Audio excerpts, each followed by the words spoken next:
এখন আমাদের কাফেলায় লোক সংখ্যা 6 জন, ঘোড়া মাত্র একটি। তাই সকলের অস্ত্রশস্ত্র ও অন্যান্য ছামানাপত্র ঘোড়ার পিঠে দিয়ে আমরা হেঁটে চললাম। এবার আমাদের রাহবর হলো ঘোড়া। ঘোড়াটি আমাদের পথ দেখিয়ে নিয়ে চলল। একটানা 3 দিন হেঁটে রাত 1টায় দস্তগীরের বাড়িতে পৌঁছলাম। কৃষ্ণপক্ষের একফালি চাঁদ সবেমাত্র উঁকি দিয়েছে। দূর আকাশের তারকাগুলো মিটমিট করে জ্বলছে। তামাম দুনিয়া শীতের কালো চাদর মুড়ি দিয়ে ঘুমোচ্ছে। মনে হয় কোথাও কোনো প্রাণী জেগে নেই। আমরা খুব সন্তর্পণে দস্তগীরের দহলিজে এসে দাঁড়ালাম। এমন সময় মিহিন সুরে ভেসে আসছে হৃদয় বিদারক বিলাপ গীতি। हर तमन्ना दिल से रुखसत हो गई, अब तो आजा अब तो खिलवत हो गई। আমার হৃদয়ের সমস্ত আশা আকাঙ্ক্ষা অন্তর থেকে চলে গিয়েছে। তোমার সাক্ষাতের আশা আকাঙ্ক্ষা এখনো অক্ষুণ্ণ রয়েছে। এখন তুমি আমার নিকট এসে যাও। এই গভীর রাতে তোমার সাথে একাকিনী বসে আলাপ করব। আগার দানম তোরা আজমান জুদাই, নমি করদম খেয়ালে আসে নাই। আগে যদি জানতাম তুমি আমায় ছেড়ে চলে যাবে, তাহলে কোনোদিন তোমাকে ভালোবাসতাম না আর অন্তরে স্থান দিতাম না। तेरी फरकत से दिले गम जदा इतना चूर है, रुकना है कि गुया खानाए जम्बूर है। তোমার বিরহ দহনে আমার অন্তর এমন চূর্ণ বিচূর্ণ হয়ে গেছে, যেমন মধুর চাকির মতো ছিদ্র ছিদ্র। आई प्यारे कब देखेंगे फिर तेरे दीदार को, तेरे लिए भूल गया मैं ये तमाम जहान को। ওহে প্রিয়, আবার কখন তুমি আমাকে দেখা দিবে? তোমার জন্য আমি দুনিয়ার সবকিছু ভুলে গিয়েছি। आई प्यारे देखता हूँ मैं तूने मुझको भूल गया, तेरी जिक्र मेरे दिल में हरदम जारी रह गया। হে প্রিয়তম, আমি দেখেছি তুমি আমাকে ভুলে গিয়েছো। তোমার স্মরণ আমার দিলে সর্বদা জাগ্রত। এই বিলাপ গাথা আর কারো নয়। এই যে সাইমা নামী মেরির সুর লহরী, তাতে কোনো সন্দেহ নেই। এ নিঝুম রাতে অঘুম নয়নে আমার আগমনের পথপানে চেয়ে আছে। তার এ আচরণে আমার অন্তরে বড় ব্যথা লাগলো। আহ, বেচারির অন্তর বিরহ অনলে জ্বলে পুরো ভস্ম হচ্ছিল। তার কলিজা পুরো গন্ধ আমার নাসিকা রন্ধ্রে এসে লাগছিল। অসহনীয় যন্ত্রণায় আমার অন্তর বিদীর্ণ হওয়ার উপক্রম। অনেক কষ্টে আমি আমাকে সামলিয়ে নিয়ে দস্তগীরের দরজায় দাঁড়িয়ে কড়ায় মৃদু আওয়াজ করতেই দস্তগীরের আগেই ও ঘর থেকে মেরির কণ্ঠ ভেসে এলো। খুবায়েব ভাই এসেছ? খুবায়েব ভাই? মেরির প্রশ্নের উত্তর না দিয়ে আমি দাঁড়িয়ে রইলাম।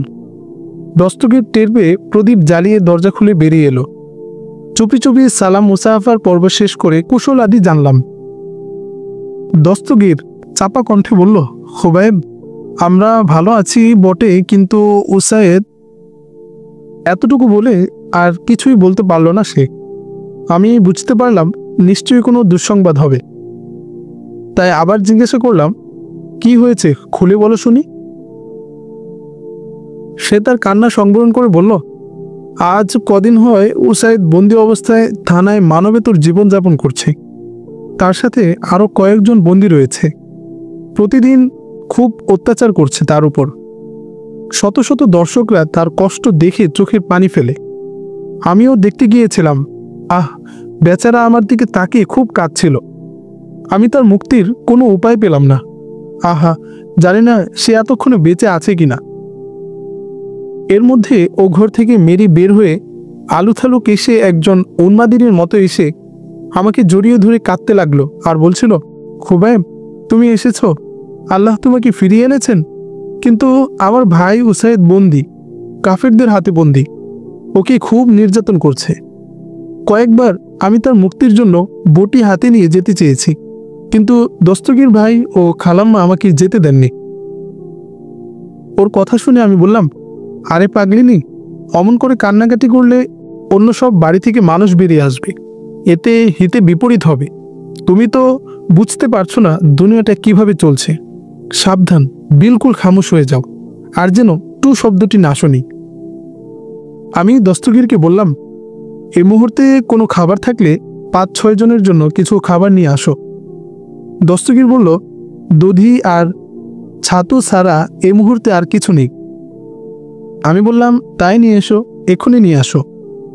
দস্তগীর বলল, মেহমানদের নিয়ে ঘরে বসো, বাইরে ঠান্ডা খুব বেশি। আমি ধমক দিয়ে বললাম, যা বলছি তা করো, বেহুদা বাক্য খরচ করে লাভ নেই। দস্তগীর ও মেরি ছাতু আর দধি এনে দিল। আমরা দাঁড়িয়ে দাঁড়িয়ে খুব তাড়াতাড়ি খেয়ে নিলাম। এর সাথে সাথে মেরি চা নিয়ে এলো। 4 কাপ আমাদের হাতে দিতে যতটুকু দেরি, কিন্তু পান করতে দেরি হয়নি। চা পান করে মেরিকে বললাম, তুমি রুমে গিয়ে শুয়ে থাকো, আমরা উসাইদের মুক্তির জন্য যাচ্ছি। মেরি বলল, না ভাইজান, আমি শোবো না, আমিও আপনার সাথে যাব। তোমাকে যেতে হবে না লক্ষ্মী সোনা, তুমি থাকো, আমরা ওকে নিয়ে এক্ষুনি ফিরে আসবো ইনশাআল্লাহ। তারপর দস্তগীরকে থানার অবস্থান ও আনুষঙ্গিক কিছু বিষয়াদি জানার জন্য বলা হলে সে বলল, শহরের পূর্ব উত্তর কর্নারে থানা অবস্থিত। থানার চারদিকে রয়েছে থানারক্ষী প্রাচীর। উক্ত প্রাচীর আনুমানিক 7-8 ফুট উঁচু হবে। তার উপর রয়েছে 3 ফুট উঁচু কাঁটাতারের বেড়া। দক্ষিণ দিক দিয়ে রয়েছে প্রধান ফটক। ফটকে 1 থেকে 2 জন দ্বাররক্ষী 24 ঘন্টা মোতায়েন থাকে। পশ্চিম পাশে রয়েছে ত্রিতল বিশিষ্ট দালান। এগুলোতে পুলিশরা ফ্যামিলি নিয়ে থাকে। আমি দস্তগীরের নিকট থেকে সামান্য ধারণা নিয়ে সাথীদের বললাম, প্রিয় ভাইরা, আমি জানি তোমরা বড়ই ক্লান্ত ও পরিশ্রান্ত। এখন তোমাদের বিশ্রামের খুবই প্রয়োজন। তোমাদের সাথীকে দুশ্মনের হাতে বন্দি রেখে ঘুমাতে পারবে না, ঘুম আসবে না, শান্তি পাবে না।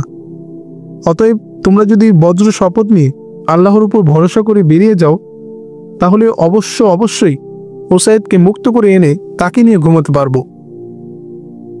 এই বলে 3 জনকে বললাম, তোমরা প্রাচীর ডিঙ্গিয়ে কাঁটাতারে বেড়া কেটে থানার ভিতরে গিয়ে পজিশন নেবে। যদি প্রয়োজন হয় তাহলে আমি বাঁশি ফুঁক দেব। তখন তোমরা সব দিক লক্ষ্য করে গুলি ছুটতে ছুটতে থানা অফিসে চলে যেও। আর বাকি 3 জন আমার দেহরক্ষী হিসেবে আমার পদাঙ্ক অনুসরণ করে চলবে। তারপর সবাইকে সামরিক পোশাক পরিয়ে অস্ত্র নিয়ে আমার পিছু পিছু আসতে বললাম। আমরা শহর ডানে রেখে আস্তে আস্তে থানা পর্যন্ত গিয়ে পৌঁছলাম। আল্লাহর রহমতে পথে কোনো অসুবিধা হয়নি। আমার পরনে ছিল ব্রিগেডিয়ার এসকে পার্সন্স এর বিশেষ পোশাক। থানার নিকটে গিয়ে 3 জনকে ওয়াল বেড়ে ভিতরে প্রবেশের জন্য পাঠিয়ে দিলাম। ওরা রশির সাহায্যে প্রাচীরের উপর উঠে প্লাসের সাহায্যে কাঁটাতার কেটে আবার রশি বেয়ে নিচে নেমে পছন্দ মতো স্থান বেছে নিয়ে অপেক্ষা করছিল। আমি 3 জন সৈন্য নিয়ে সোজা চলে গেলাম প্রধান ফটকে। তখন একজন পুলিশ কনস্টেবল পাহারা দিচ্ছিল। আমাদের আগমন টের পেয়ে চিৎকার দিয়ে বলল, হোল্ড, তোমরা কে? থামো, পরিচয় দাও। আমি হাত উঁচিয়ে বললাম, আমি ব্রিগেডিয়ার এসকে পার্সন্স, ওসি সাহেবের সাথে জরুরি পরামর্শ করতে এসেছি। আমাদেরকে যেতে দাও এবং তাকে ডেকে দাও। আমাকে দেখে কনস্টেবলের পঞ্চ আত্মা উড়ে যাওয়ার উপক্রম। সে তাড়াহুড়া করে বলল, আসুন স্যার, আসুন, আমার সাথে আসুন। আমরা তার পিছু পিছু চললাম। কনস্টেবল আমাদেরকে থানার বারান্দায় বসিয়ে 2 জন দারোগা এবং ওসি সাহেবকে ডেকে পাঠালো। দারোগা অফিস খুলে আমাদেরকে ভিতরে বসতে দিল। ওসি সাহেব এসে সেলুট দিয়ে দাঁড়িয়ে রইল। আমি ওসিকে বললাম, আপনার এখানে যে কয়জন বন্দি আছে তাদেরকে এখানে আনা হোক। ওসি তাড়াতাড়ি দারোয়ানকে হুকুম দিল বন্দীদের আনার জন্য। দারোগা থানার কয়েদখানা হতে 7 জন বন্দীকে নিয়ে এলো। চেয়ে দেখি তাদের পরনে শুধু ছোট্ট একটি পেন, তাছাড়া আর কোনো কাপড় চোপড় নেই। বন্দীরা ফেলফেল দৃষ্টিতে আমার দিকে তাকিয়ে রইল। আমি 7 জনের চেহারার দিকে তাকিয়ে দেখছিলাম। চেয়ে দেখি 7 জনের মধ্যে 3 জনই উচ্চ পর্যায়ের মুজাহিদ। কথায় বলে কেঁচু খুঁড়তে সাপ বেরিয়েছে। উসাইদকে উদ্ধার করতে গিয়ে আরও 2 জন অকুতোভয় জানবাজ মুজাহিদ ওমর খান ও শের খানের সাক্ষাৎ পেলাম। এ 2 জনই ছিলেন আনোয়ার পাশার সহযোদ্ধা। তারাও কোকান্দুজ থেকে পালিয়ে এসেছে, অর্থাৎ ভিন্ন কৌশল অবলম্বন করেছে। আমরা প্রথম দর্শনেই একে অপরকে চিনেছি, কিন্তু তাদের সাথে আমি কোনো কথাবার্তা বলিনি, আর ওরাও বলেনি। আমি এক পর্যায়ে ঝাঁঝালো সরে বললাম, কি হে, এখনো এরা সোজা হয়ে হাঁটতে পারে? ভালোভাবে ড্যাঙ্গাওনি কেন? এখনো তো কোমর বাঁকা করতে পারোনি। আমার কথা শুনে দুজন দারোগা বলল, স্যার, আমরা দুজনে আর কত মারতে পারি? অন্যেরা কেউ আসেনি, যা করেছে আর যতটুকু করেছি তা নিজ ইচ্ছে, কেউ আমাদের সাহায্য করেনি। এবার বুঝতে পারলাম কয়েকজনে বন্দীদের উপর নির্যাতন করেছে। এবার আমি জালেম দারোগাকে বললাম, এই 3 জন আসামিকে রশি দিয়ে বেঁধে আমাদের ঘাঁটিতে নিয়ে চলো, আর এই 4 জনকে ছেড়ে দাও। আমার অর্ডার পেয়ে 4 জনকে ছেড়ে দিল আর 3 জনকে বেঁধে আমার সাথে নিয়ে চলল। বন্দীরা আমার এই ব্যবহার দেখে মনে মনে ভাবছিল যে আমি হয়তো কামাল পাশার মতো মুরতাদ হয়ে গেছি। এরা আমার জন্য খুব আফসোস আর হা হতাশ করছিল, এমনকি কেউ কেউ অভিসম্পাত করছিল। আমি বন্দীদেরকে আর অন্য সব সাথীসহ 2 জন দারোগাকে নিয়ে আস্তে আস্তে হাঁটতে লাগলাম। কিছু দূর পথ অগ্রসর হয়ে সবাইকে দাঁড়ানোর নির্দেশ দিলাম। সবাই দাঁড়িয়ে গেল। আমি দারোগাদের রাইফেল দুটি ছিনিয়ে নিয়ে বললাম, তোমরা যেমনভাবে আমার 3 জন সাথীর উপর জুলুম অত্যাচার করেছো, তোমার উপরও সে ব্যবহার করব। যদি কণ্ঠ চিরে কান্নার আওয়াজ বেরিয়ে আসে তাহলে আর রক্ষা নেই। এবার সবাই পাইকারি পিটানি লাগাও। প্রথমে 3 বন্দীকে বললাম, তোমরা ইচ্ছামতো সাইজ করো। ওরা মন মতো বানিয়ে ক্লান্ত হয়ে গেল। তারপর সবাই চর, ঘুষি, কিল, লাথি ও জুতা পিটা করে ছেড়ে দিলাম ও বললাম, যা ভালো হয়ে যা। ভালো হলে টাকা পয়সা, তেল মালিশ খরচ হয় না। এতটুকু বলে তাদেরকে ছেড়ে দিয়ে আমরা পথ চলতে লাগলাম। হাঁটতে হাঁটতে সুবহে সাদিকের কাছাকাছি সময়ে আমরা দস্তগীরের বাড়িতে পৌঁছলাম। সবাই 2 রাকাত শুকরিয়ার নামাজ আদায় করে ফজরও পড়ে নিলাম। তারপর কিছু নাস্তা খেয়ে বাড়ির ভিতরের ঘরে গিয়ে ঘুমিয়ে পড়লাম। সকাল 10টা, ঘুম ভেঙে গেল। এরপর সবাই জাগতে লাগলো। মেরি আপাতমস্তক বড় চাদরে ঢেকে আমার শিয়রের কাছে বসা। আমি তার দিকে তাকিয়ে দেখি এ তো কোনো মানুষ নয়, বরং কঙ্কাল। চোখ দুটি কুঠোরাগত, চেহারার দিকে তাকালে মনে হয় সূতিকার রোগী। আমি তাকে নিয়ে অপর এক গৃহে বসে তার সার্বিক অবস্থা জিজ্ঞেস করলাম, ওষুধ খায় কিনা, এখনো শরীরে ব্যথা আছে কিনা, মুখের রুচি কেমন, মনের অবস্থা কি ইত্যাদি। উত্তরে সে বলল, খোবায়েব ভাই, আপনি একজন আলেম, সুশিক্ষিত ও মুজাহিদ মানুষ। জ্ঞান বুদ্ধি আমাদের চেয়ে অনেক বেশি। আমি কিছু কথা বলবো, আশা করি হৃদয়ের বন্ধ দুয়ার খুলে তা বোঝার চেষ্টা করবেন। কথাগুলো হলো, আমি নিয়মিত ওষুধ সেবন করে যাচ্ছি, এতে শরীরের ক্ষতস্থান অনেকটা শুকিয়ে গেছে। শরীরের ব্যথাও উপশম হয়েছে, কিন্তু মনের ব্যথা দিন দিনই বেড়ে চলছে। ছোটবেলায় মাকে হারিয়েছি। মায়ের আদর সোহাগ থেকে চিরবঞ্চিত। লালিত পালিত হয়েছি পিতার স্নেহ মমতায়। ইসলাম গ্রহণ করার অপরাধে জালিম পিতার আদর সোহাগ থেকেও নিরাশ হয়েছি। আমার ধন সম্পদ কম ছিল না, সেসব ধন সম্পদ থেকেও হয়েছি বঞ্চিত। ধর্মত্যাগ করার কারণে আত্মীয় স্বজন, পাড়া প্রতিবেশী ও বন্ধুবান্ধব থেকেও আজ দূরে, বহু দূরে। কেউ আমাকে সুনজরে দেখবে না। সবাই আমাকে আদর সোহাগের পরিবর্তে দিবে ভর্ৎসনা, ধিক্কার করবে, আমায় নিয়ে উপহাস। এই হলো আমার জীবনের বর্তমান খতিয়ান। খোবায়েব ভাই, দিন দিন আমি দুর্বল থেকে দুর্বলের দিকে এগিয়ে যাচ্ছি। শরীর ক্ষীণ হয়ে যাচ্ছে। বসা থেকে দাঁড়ালে মাথায় চক্কর খেয়ে ঘুরে পড়ে যাই। ফুটন্ত কুসুম সদৃশ চেহারা আজ জ্বলে পড়ে ছাই হচ্ছে। যেমন লাকড়ি জলকার কয়লা বানতা, কয়লা জলকার রাগ হে, মায়া বেচারা এইসা জ্বলতা না কয়লা না রাগ হে। লাকড়ি জ্বলে হয় কয়লা, আর কয়লা জ্বলে হয় ভস্য। আমি তোমার বিরহ আগুনে এমনভাবে জ্বলছি যে কয়লাও না আর ভস্যও না। খোবায়েব ভাই, আর কতদিন তুমি আমাকে এমন করে জ্বালাবে? আর কতদিন আমাকে বিরহের আগুনে জ্বলতে হবে? তুমি হয়তো মনে মনে ভাবতে পারো যে যৌবনের উন্মাদনায় আমি এমন উতাল হয়ে গেছি। কসম খোদার, আসলে তা নয়। কেন যেন তোমাকে ভালো লাগে, কেন যেন তোমার পাশে বসে পবিত্র কোরআনের বাণী শুনতে ইচ্ছে করে, কেন যেন তোমাকে নিয়ে হারিয়ে যায় মরু বিয়াবানে, গহন বনে ও গিরি কান্তারে, কেন যেন মন তোমাকে নিয়ে ছুটে চলে যায় রণাঙ্গনে ও খুনরাঙ্গা পিচ্ছিল পথে। ক্ষণে ক্ষণে তোমাকে নিয়ে চলে যায় কল্পনার জগতে। তোমাকে নিয়ে হামলা করি দুশ্মনের দুর্গে, আর কত কি যে ভাবি তার কোনো ইয়ত্তা নেই।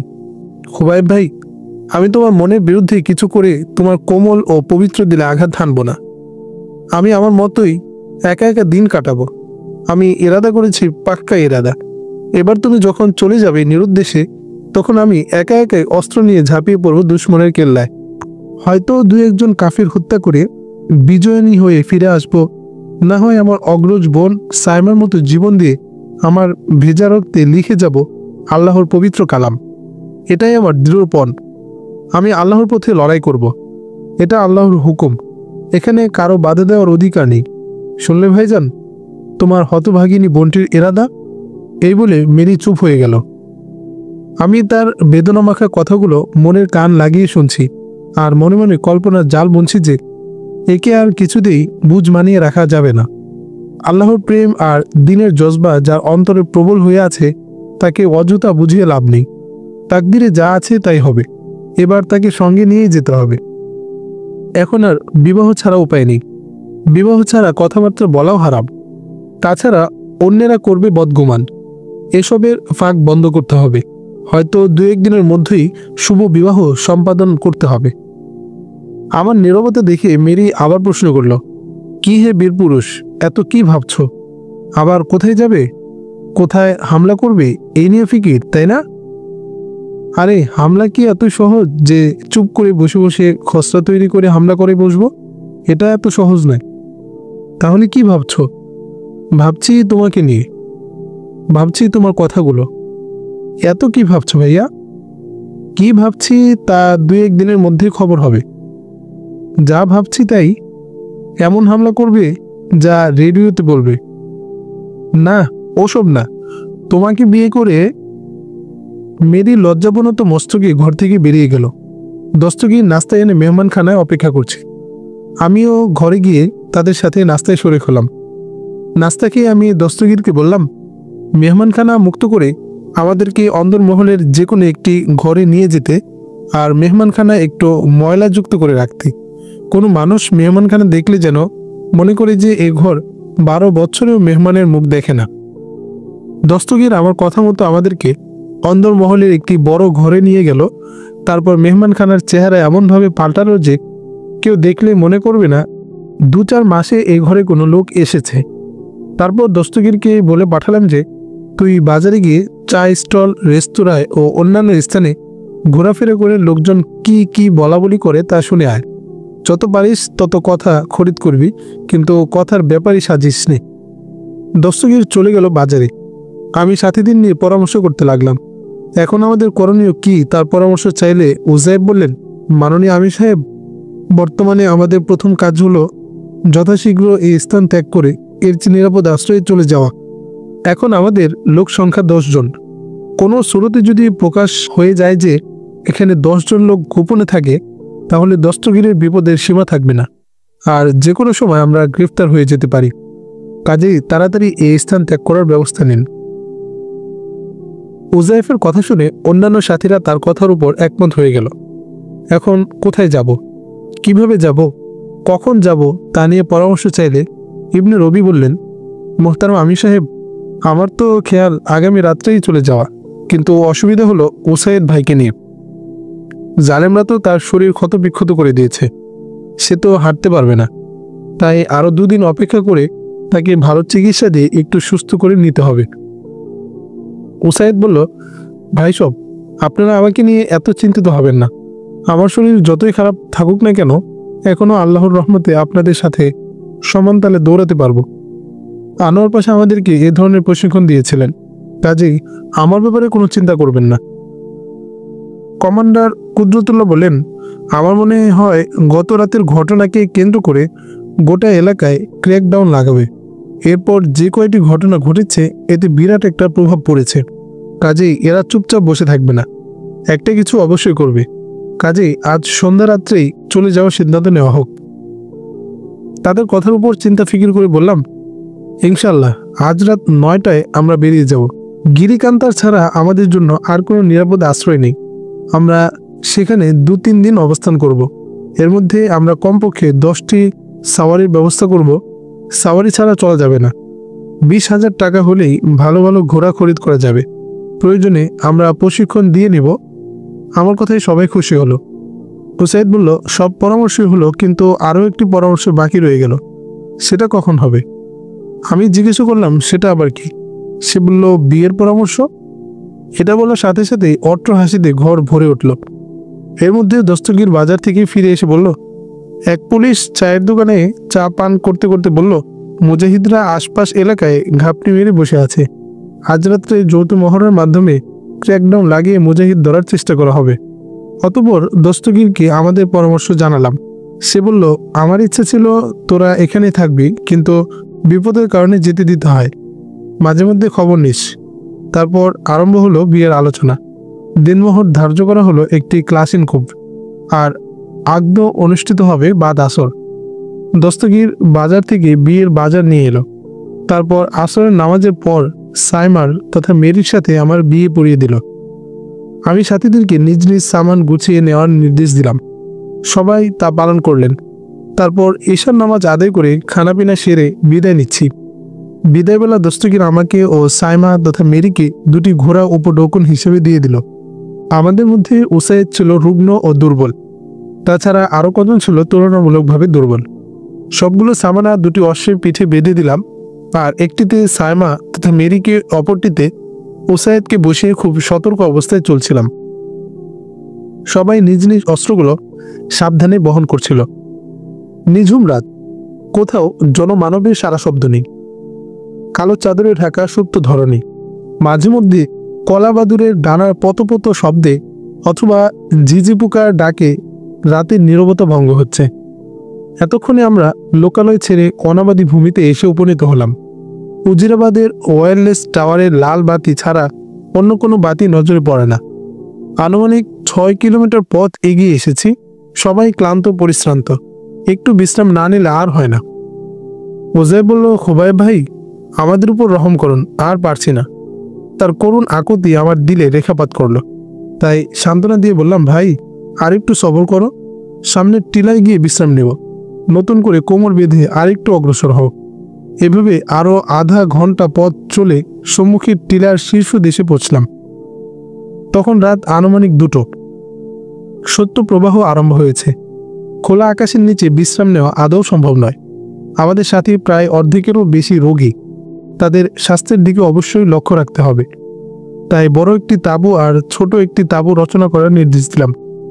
10 মিনিটে তাঁবু রচনা হয়ে গেল। বড় তাঁবুতে 8 জন বসে বিশ্রাম নিচ্ছে, আর ছোট তাঁবুতে বসলাম সাইমা আর আমি। হাম্মাদ বেগ ফ্লাক্স থেকে গরম চা ঢেলে পরিবেশন করতে লাগলো, আর ইবনে রবি পরিবেশন করলো টোস্ট বিস্কুট। এক একজনে 2 থেকে 3 মগ চা পান করলো। কম্বল মুড়ি দিয়ে গরম চা পান করার যে এত মজা আর এত স্বাদ, তা অনেকেরই জানা ছিল না। বড় তাঁবুর সদস্যরা সফরজনিত ক্লান্তিতে একে অপরের উপর গাদাগাদি করে শুয়ে ঘুমিয়ে পড়ল। কেউ আর জেগে নেই, সবাই নিদ্রাপুরী যাত্রী। আমি সাইমাকে জোর করে বিছানায় শুয়ে দিলাম। তারপর আপাদমস্তক কম্বলে ঢেকে দিয়ে বললাম, এখন ভালো মানুষের মতো ঘুমাও, ফজরের সময় ডেকে দেব। সে হুড়মুড় করে কম্বল থেকে বেরিয়ে এসে বলল, তুমি পালাচ্ছ বুঝি? এই ঘুটঘুটে অন্ধকারে কাউকে কি আবার মনে পড়ল? আমি ঘুমাবো না, তোমার সাথে যাব। আমার সাথে চালাকি? হয় দুজনেই শোব, না হয় তুমি যেদিকে যাও আমিও সেদিকেই যাব। এই বলে স্টেন গানটি শিওর থেকে টেনে উড়ুতে স্থাপন করে বসল। আমি তার অবস্থা দেখে অনিচ্ছা সত্ত্বেও হেসে ফেললাম। সে আবার বলে উঠল, ইস, আবার হাসছে, বেশরম, ধোকাবাজ, দাগাবাজ, পামর। আমি জিজ্ঞাসা করলাম, তারপর কি? কয়টি গালি কণ্ঠস্থ করেছ মেরি? আমি মুসলিমা, আমি মেরি নই। এখন আমি মমিনা, আমার নাম সাইমা। ভালোভাবে মনে রেখো, মেরি নই আমি, সাইমা, সাইমা। সরি, ভুল হয়ে গেছে সুন্দরী, ক্ষমা করো। এবারের মতো ক্ষমা করো হলো। ভবিষ্যতে মেরি ডাকলে কিন্তু না, আর কোনো দিন আমার মুখ থেকে এই ডাক শুনবে না। এবার শোনো সাইমা। এই ডাক শুনে সে মিটমিট করে হাসছে। সাথীরা সব ক্লান্ত হয়ে ঘুমিয়ে পড়েছে, পাহারাদারি করার কেউ নেই। তাই আমি পাহারা দিতে যাচ্ছি। তুমি কম্বল মুড়ি দিয়ে ঘুমিয়ে পড়ো, যাও লক্ষ্মী, যাও। ইস রে, সে একা একা পাহারা দিবে আর আমি আরাম করে ঘুমাবো? সাইমা অমন করে ঘুমাতে শেখেনি। তার চোখে ঘুম নেই, চলো দুজনে মিলে পাহারাদারি করি, দুশ্মন এলে একেবারে একেবারে আবার কি লক্ষ্মীমণি, একেবারে কি বুঝলে না, জাহান্নামের ভিসা লাগিয়ে দেব। সাইমাকে কিছুতেই মানাতে পারলাম না, অগত্যা তাকে নিয়ে পাহারায় বেরিয়ে পড়তে হলো। আমরা সাথীদের থেকে 100 মিটার দূরে একটি টিলায় দাঁড়িয়ে পাহারা দিচ্ছি। বন্য হায়নাগুলো দল বেঁধে ঝোপঝাড় উল্টিয়ে যখন ছুটে যায়, তখন সাইমা ভয় পেয়ে আমাকে জড়িয়ে ধরে কাঁপতে থাকে। আমি তার কাণ্ড দেখে মুচকে হেসে বললাম, এই দেখলাম বাহাদুরি, কত বড় পালোয়ান, হায়নার পদচারণায় কবুতর ছানার মতো কাঁপছে। আমি তার বক্ষ দেশে হাত স্থাপন করে দেখি তার বক্ষে কে যেন হাতুড়ি দিয়ে পিটাচ্ছে। সে আমার হাত টেনে সরিয়ে দিয়ে বলল, ইস, বরফের মতো ঠান্ডা হাত, আবার শয়তানি। আমি বললাম, আরে এটা শয়তানি নয়, দেখলাম বীরাঙ্গনা সাইমার বক্ষ দেশে হাতুড়ি পেটার অবস্থা। জেহাদ করা এত সহজ নয়, অনেক কঠিন। জেহাদের ময়দানে ভয়, ক্ষুধা, ক্লান্তি আর পেরেশানি হচ্ছে নিত্যদিনের সাথী। এসব ভয়ভীতি আর অসুবিধার সাথে বুক টান করে মোকাবেলা করে বিজয়ী হতে হবে। মনে করো তোমার আশপাশে সাহায্যকারী কেউ নেই, দুশ্মন তোমাকে ঘিরে আছে। সে দুশ্মন চাই মানুষ হোক, চাই বনের হিংস্র কোনো প্রাণী হোক, তখনও তোমাকে হতবুদ্ধি হলে চলবে না, ঘাবড়ালে চলবে না। সে সময় মনে করবে মহান রব্বুল আলামিন আমার সাথে আছেন, তিনি আমাকে সাহায্য করবেন। এর চেয়ে বড় আর কোনো মদতগার নেই। এ ধরনের বিশ্বাস রেখে তোমাকে একাই লড়তে হবে। তোমার দেহের মালিক আল্লাহ, হায়াত আর মৌতের মালিকও আল্লাহ। তুমি হাজার চেষ্টা করেও দুনিয়াতে থাকতে পারবে না, এক সময় না এক সময় তোমাকে চলে যেতেই হবে। কাজেই সেই মৃত্যুটা যদি তোমার আল্লাহর জন্য হয়, তবে কতই না উত্তম, কতই না মঙ্গল। এসব ভেবে তুমি যদি মরণপণ আক্রমণ করো, তাহলে দুশ্মনের অন্তরে ভীতির সঞ্চার হবে, তাদের হৃদকম্পন আরম্ভ হবে। তখন একসময় দেখবে দুশ্মন ময়দান ছেড়ে পালিয়ে যাচ্ছে। অনেক সময় আমি ক্লান্ত হয়ে যেতাম, তখন আমার প্রথম সাইমা যে শহীদ হয়ে গিয়েছিল আমাকে সাহস জোগাতো, হিম্মত দান করত। এমনকি সে একাই আক্রমণে চলে যাবে এমন ক্ষিপ্ত হয়ে যেত। তখন বাধ্য হয়েই আমি আমার অলসতা আর ক্লান্তিকে দূরে সরিয়ে তার সাথে ছুটে যেতাম। অনেক সময় তাকে কোথাও রেখে চলে যেতে হতো নিরুদ্দেশে। কেটে যেত মাসের পর মাস, তখনও সে হাত পা গুটিয়ে বসে থাকেনি। সে নতুন নতুন মুজাহিদ সৃষ্টি করে প্রশিক্ষণ দিয়ে অভিনব পদ্ধতিতে দুশ্মনের ঘাঁটিতে হামলা করে বিজয়ী বেশি ফিরে আসত। তার প্রতিটি হামলায় ছিল রহস্যে ঘেরা। তার ইবাদত বন্দিগির কথা আজও ভুলতে পারিনি। 5 ওয়াক্ত নামাজ ছাড়াও প্রায় সময় দেখতাম ঘন্টার পর ঘন্টা নামাজে দাঁড়িয়ে তেলাওয়াত করতে। কখনো তাকে দেখিনি অলসতা করতে। হয়তো তেলাওয়াত, না হয় নামাজ, অথবা জিকিরে মশগুল থাকত। আবার শরীয়তের মাসলা মাসাইল জিজ্ঞাসা করে আমাকে পেরেশান করে তুলত। আমার মধ্যে যে সামান্য এলেম ছিল তা সে বহুবার ছিনিয়ে নিয়েছিল। অর্থাৎ যে কোনো একটা বিষয়ের উপর যত ধরনের মাসআলা আছে তা একাধিকবার জিজ্ঞাসা করে জেনে নিত।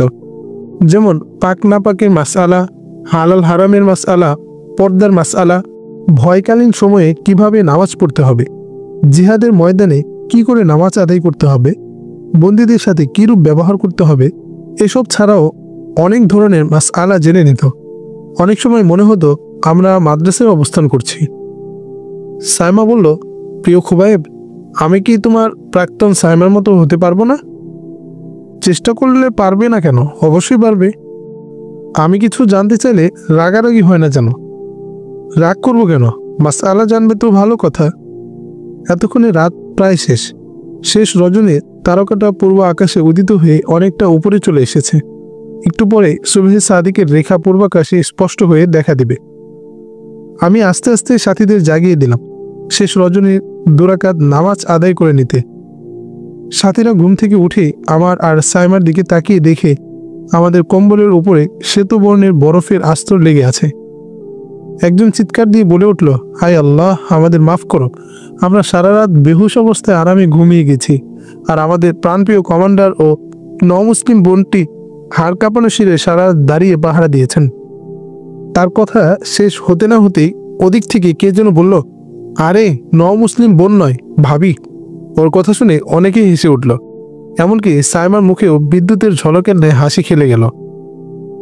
তাহাজ্জুদ নামাজ আদায় করে সাথীরা মহান রব্বুল আলামিনের দরবারে হাত দুটি প্রসারণপূর্বক বলতে লাগলো, ওগো আমার মাওলা, রহমানুর রহিম খোদা, তোমার নাফরমানিতে আমরা দিনরাত হাবুডুবু খাচ্ছি।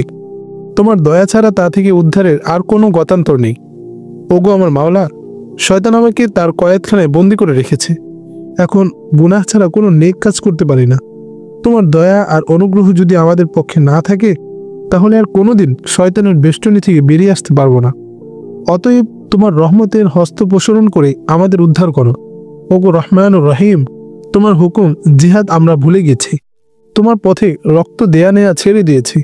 শাহাদাতের তামান্না দিল থেকে সরে গেছে।